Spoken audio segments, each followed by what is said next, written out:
పెద్దలు గౌరవనీయులు పవన్ కళ్యాణ్ గారిని మాట్లాడవలసిన కోరుతున్నాను.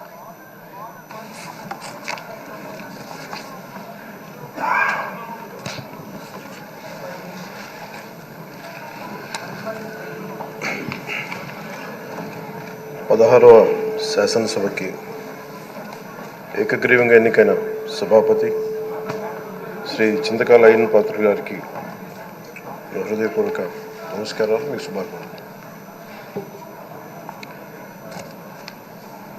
ఇది నేను మొదటిసారి అసెంబ్లీలోకి అడుగు పెట్టడం.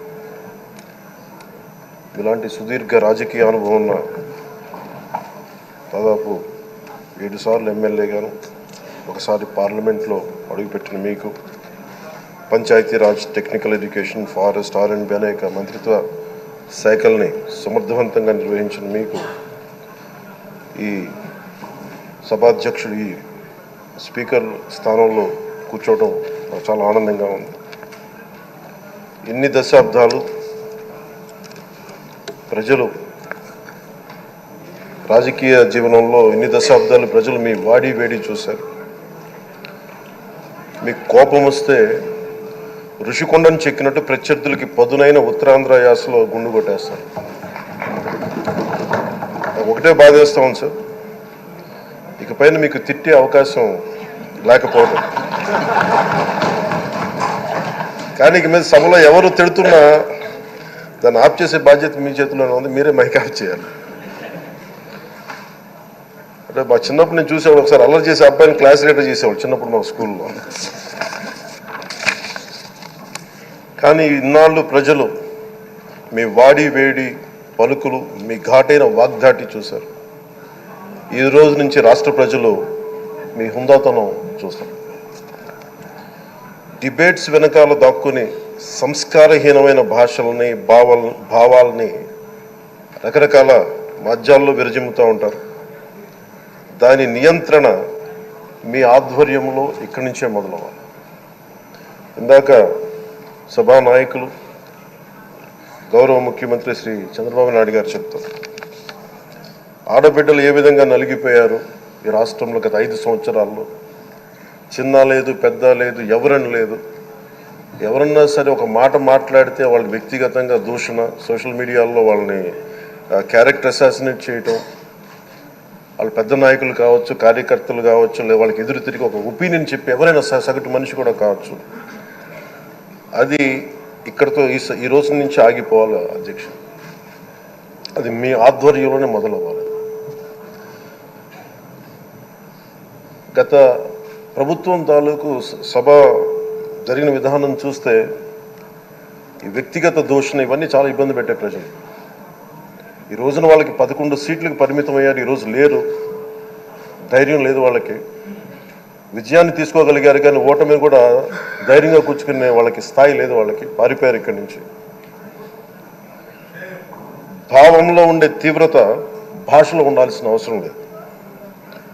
భాష మనుషుల్ని కలపడానికి కానీ విడగొట్టడానికి కాదు, భాష విద్వేషం రేపడానికి కాదు, పరిష్కరించడానికి. ఎంత జటిలమైన సమస్య అయినా, భయంకర సమస్య అయినా చర్చల ద్వారా పరిష్కరించుకోవడానికి కానీ వివాదం సృష్టించడానికి కాదు. ఈ సభ ఉన్నది అందుకు. కానీ మనం చూసింది వాళ్ళ దగ్గర నుంచి బూతులతోటి, వ్యక్తిగత దోషులతోటి రాష్ట్ర పురోభివృద్ధిని ఆపేశారు.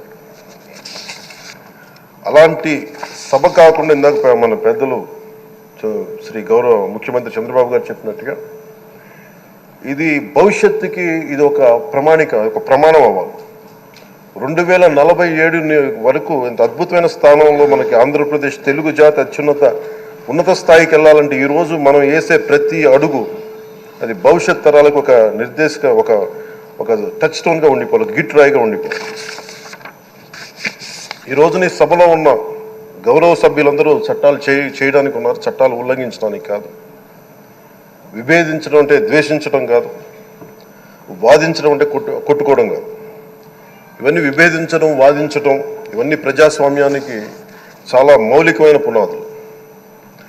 ఆంధ్రప్రదేశ్ ఆవిర్భావం జరిగి అసలు భాషా ప్రయుక్త రాష్ట్రాల ఆవిర్భావమే మన ఆంధ్ర రాజ్యంతో మొదలైంది. అమరజీవి పొట్టి శ్రీరాములు గారి బలిదానం మీద మన రాష్ట్రం పుట్టింది. 56 రోజులు తిండి తిప్పలు తినకుండా నరకం అనుభవిస్తూ ఆయన బలైపోయారు.